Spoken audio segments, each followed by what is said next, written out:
Bien, nos metemos, Ceci, en el tema Pepo, Sí. porque esta semana se dieron los Muchas resultados novedades. toxicológicos, se hablaba de cocaína y marihuana en sangre, no dio el de máximo alcohol de alcohol. Vamos a hablar con, está Enrique de Rosa, ¿no? Que es el psiquiatra que está atendiendo al Pepo. ¿Cómo te va, Enrique?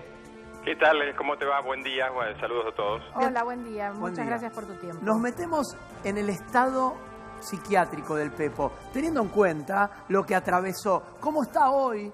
Sabemos que está detenido, sabemos que no También la está se ha pasando bien. dicho que estaba inmerso en una gran depresión. Una gran depresión. ¿Cómo está hoy el Pepo? Bueno, en realidad yo puedo ser un testigo, amén de la parte pericial fiel, porque era una persona que no conocía su existencia, así que puede ser interesante contarles que me encontré con una persona, nos encontramos con el doctor Pierri en Chascomús, con una persona realmente muy abatida, con un cabrestillo, es decir, tiene el hombro inmovilizado por las lesiones, muy dolorido, muy preocupado, muy angustiado por lo que había pasado. Es decir, me encontré con una persona pasando por una situación real de duelo frente a la muerte de dos amigos, ¿no? Claro.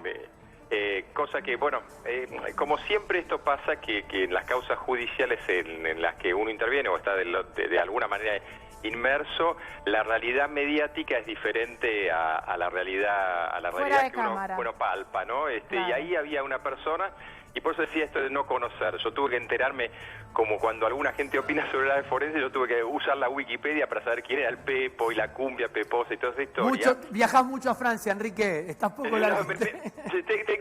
Tengo que estar, bueno, pero me enteró justamente que, bueno, toda su cuestión racinguista y la cancha y ese hombre abatido.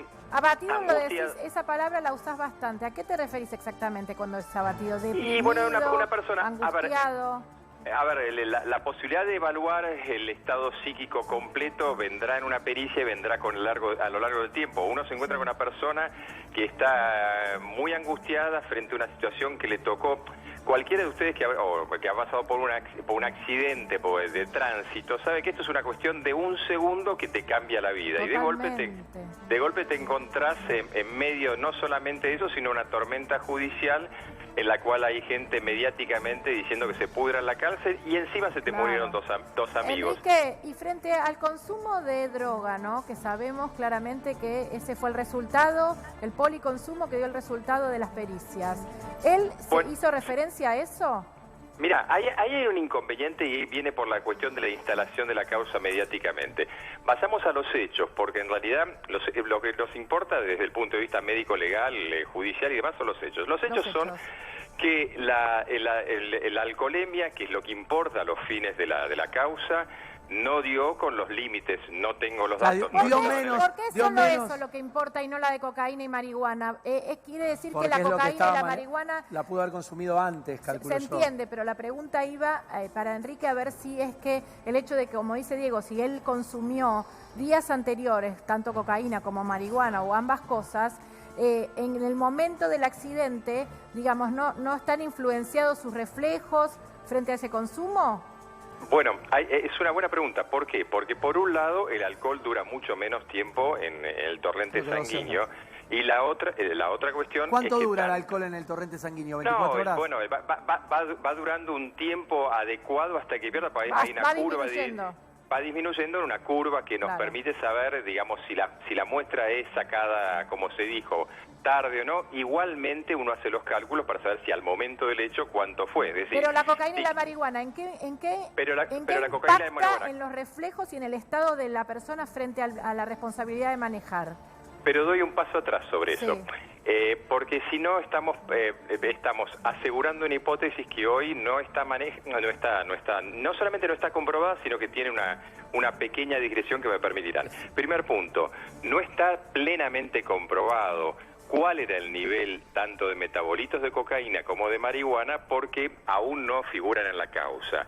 Entonces, decir, le dio negativo la alcoholemia, pero le dio positivo las drogas, es un poco jugar en el filo de de la acusación que no está comprobada ahí.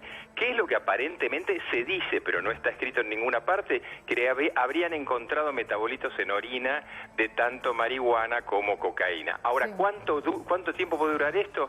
Y puede ser un consumo de hace 4 días. Ah, hasta 4 Entonces, días. Bueno, pero A perdón, ver. doctor de Rosa.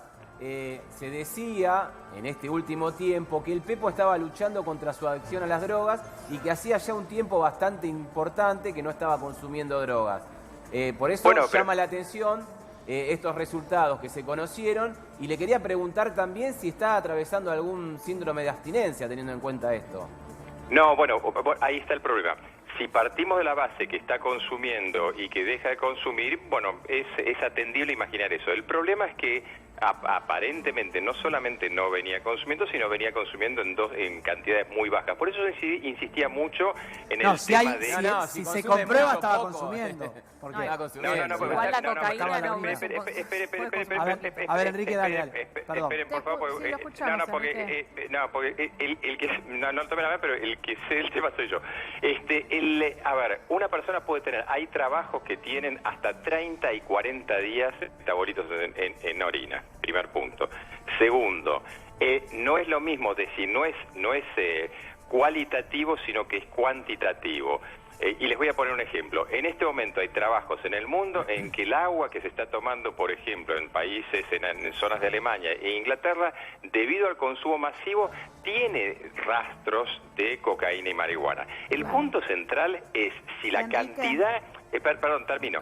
Si la cantidad que se detectó sirve para haber influenciado los reflejos de esa persona. Enrique, perdón, Flor, ya voy con vos. Quiero saber esto, porque es lo que a mí no me queda claro. Yo entiendo, la causa tiene un gran impacto mediático. Ayer, y esto no es un dato menor, porque no se cubrió mucho, los amigos de los chicos fallecidos hicieron un festival a beneficio de las víctimas porque, claro, quedaron desamparados las familias, etcétera. Yo digo, más allá de lo que, obviamente que el Pepo está destrozado por lo que siente, ¿cuál es la situación real? Porque uno no sabe si a través de estos resultados, porque yo lo respeto mucho a Miguel, es un amigo, el Pepo, y es un gran abogado, también lo escucho a Biondi del otro lado, que es el abogado de la defensa. ¿Está más complicado o no? Porque como la verdad que Frente a esta situación pericia, no me queda claro. ¿Frente al resultado de la pericia resulta estar más complicado? No, y les digo por qué. Porque hasta ahora lo que tenemos es una alcoholemia negativa y no tenemos datos ciertos respecto a los metabolitos de marihuana.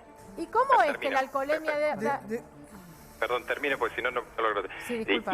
Y no hay metabolitos de marihuana o cocaína que sean significativos. Es decir, vamos a apelar a una variable que ustedes sí conocen. Sí. Si yo digo 0,51 es positivo, y si digo 2 gramos es positivo. Ahora, claro, claramente 0,51 y 2 gramos no es lo mismo. Lo mismo pasa con los metabolitos de marihuana y cocaína. Con el agregado que hay hasta estudios que, como les decía, que una persona puede tener 40 días. Entonces, olvidemos del síndrome de abstinencia, sino que ahí impera la cuestión también clínica, en el cual una persona, la policía y demás que lo encontró en el momento de los hechos, que puede dar fe del estado de conciencia del individuo. Sí. Pero hoy no tenemos la respuesta clara del toxicológico todavía. Claro. Ahora, doctor, se está cuestionando la pericia que se realizó y el particular damnificado piensa o pedir la nulidad o que se haga una nueva pericia porque no se condice con lo que está en la causa. Hay muchas dudas. Hay testigos que lo vieron tomar vodka y entonces... Se encontró una botella de vodka, de hecho. ¿Cómo no aparece eso en una pericia? ¿Se puede dar eso? ¿Que se haya purificado tan rápido? No, purificado no. El tema real es que... A ver, volvemos a la historia de las causas que se transmiten por la vía extrajudicial y la judicial. En lo judicial lo único que interesa son los datos que uno pueda probar. Los datos que uno pueda probar, porque también se dijo que la prueba era muy controversial. En realidad, si la prueba es controversial, hablemos claro, significa que alguien manipuló la muestra para que fuese errónea, lo cual implicaría una conspiración entre la policía científica, la fiscalía y demás. En realidad... Fue un error de los trabajadores del Hospital de Dolores, porque eso tendría que haber, las muestras las tendría que haber tomado alguien capacitado en la policía científica Lo voy a explicar con el vaso a los Gise Barreto. A ver. Sí, dentro del tubo donde se recolectó la muestra no está hasta el tope, sino que queda una cámara de aire. El alcohol, al ser un elemento volátil, se evapora y entra dentro de la cámara de aire. Entonces, al abrir el tubo, esto se evapora y se pierde la cantidad de etanol que tenía en sangre. Pero perdón, ¿y eso cómo eso para está mí probado? lo beneficia al Pepo, perdóname. No, pero está bien, pero ¿cómo está probado todo lo que usted dice? No entiendo. Eso es la parte que me pierdo. Porque la querella lo que está diciendo es que la cantidad dentro del tubo era insuficiente y tenía cámara de aire y no tenía anticoagulante. Eso es lo que también desestima la cadena de custodia. ¿Le puedo contestar? ¿Le puedo contestar? ¿Le puedo contestar? Sí, claro, Enrique, por supuesto. Es que me parece que eso es lo preocupante. Fíjese usted cómo se instala algo gravísimo, que es haber pervertido una prueba sobre una cantidad de cosas que hay que probar. Que fue mal tomado, que se dejó una cámara de aire, que no tenía anticoagulante. Realmente, a ver, cada una de esas cosas uno tiene que probarlas y claro. si era por otro me dice, pero se instala como es un hecho, claro. eso es lo preocupante.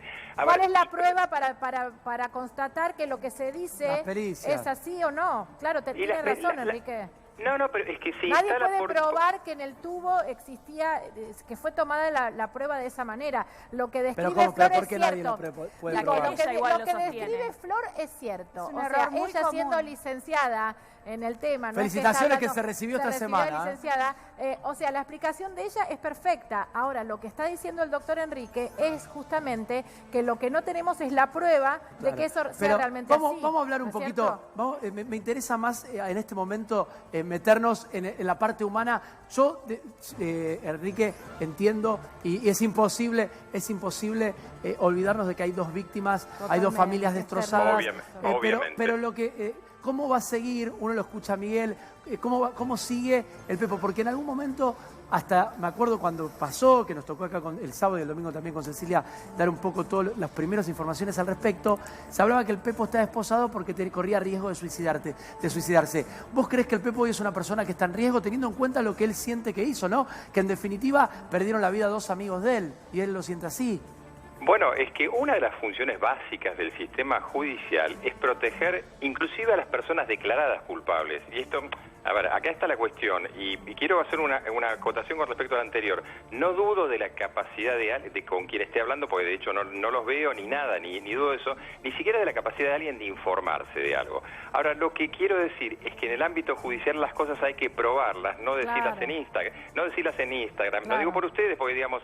Todo esto se tira por redes sociales y en realidad hay que ponerlo en la causa, y es una acusación muy grave que se haya dejado evaporar una prueba. Y digo, es una acusación muy grave para el personal, inclusive del hospital. Lógico. Ahora, volviendo a lo anterior, el gran tema es que la justicia debe velar siempre por el estado de una persona, inclusive el peor asesino del mundo. En este caso, ¿qué es lo que está pasando? Una persona, por las razones que sean, tiene un accidente, estarán las pericias accidentológicas, tiene un accidente, mueren dos personas, por las razones que sean, yo no voy a meterme en eso, aunque obviamente tengo bastante información. Esas dos personas mueren. Evidentemente esa persona tiene que ser un perverso si las mismas personas que son sus músicos, sus amigos y demás fallecen y él no entra en un estado que... No genera empatía también con los amigos, ¿no? No, pero a ver, en realidad son las personas con que él estaba tocando constantemente, y es difícil que no hayan sido sus, al menos, conocidos amigos, y realmente lo que yo vi era congruente con eso, no un sujeto falseando las emociones. ¿Y él muestra algún tipo de arrepentimiento frente a que él mismo dice que estaba tomando alcohol mientras manejaba? Más allá... Él no lo más reconoce, allá, no, pero Romina, la que era su copiloto, digamos. Aquí estaba en el auto con él. Más allá de la pericia, porque ya entendimos perfecto, Enrique, que la medida en sangre tiene que ver con un valor, y si ese valor es menor, listo, da negativo. Más allá de eso, ¿él muestra arrepentimiento frente a esto que se dice que Romina decía que le daba vodka con jugo de naranja? ¿Él lo reconoce eso? Volvemos a lo mismo de siempre, son los dichos de otra persona. No, pero él, digo, vos que tenés contacto con él. El Pepo en algún momento te dijo, me arrepiento enormemente de haber tomado alcohol mientras manejaba. No, obviamente, porque no es ese dato el que él tiene, lo dice una tercera persona. Y de hecho... Él no reconoce haber tomado. A ver, primero, cuando uno toma contacto con una persona, en este caso, no establece una historia que es una indagatoria. El perito lo que hace es evaluar un hecho, es decir, no establece... De hecho, es un grave problema que a veces tenemos en las asesorías periciales, que el perito olvida que es un auxiliar de la justicia, es decir, tiene que darle edad y no es el abogado, no sos el abogado de la causa. El abogado puede ser. Ahora, termino y contesto a esto.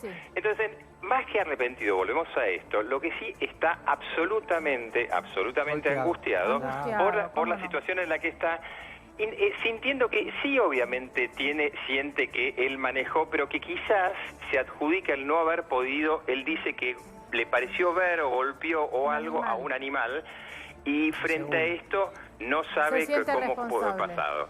En algún sentido, obviamente se siente atravesado por esta situación y, a ver, yo he entrevistado en tareas oficiales o como de parte, he entrevistado cientos de personas, y uno a ver en gran parte se da cuenta cuando una persona está tratando de armar un falso personaje o no. Yo me encontré con un sujeto al menos legítimamente angustiado, lo cual no es... Yo no lo dudo, porque a cualquiera de nosotros, a ver, en esa situación, Enrique, poníamos acá el caso de Buenanote, ¿te acordás del jugador de fútbol de River? Claro, que iba con 4 amigos en el auto y él terminó absuelto porque fue un espejo de agua, bueno, nada. Y obvio, se tuvo que ir del país, el chico, más allá de lo que la justicia termina decidiendo, porque el drama de que sabés que vos te sentís, más allá de lo que determina la justicia, se va a sentir responsable toda la vida el Pepo por esto. Diego, es que ese es el centro de la cuestión extrajudicial. Claro. Este sujeto cuando termine, yo entiendo que, pero será cuestión de que los abogados lo digan, pero yo entiendo que va a tener una salida clara.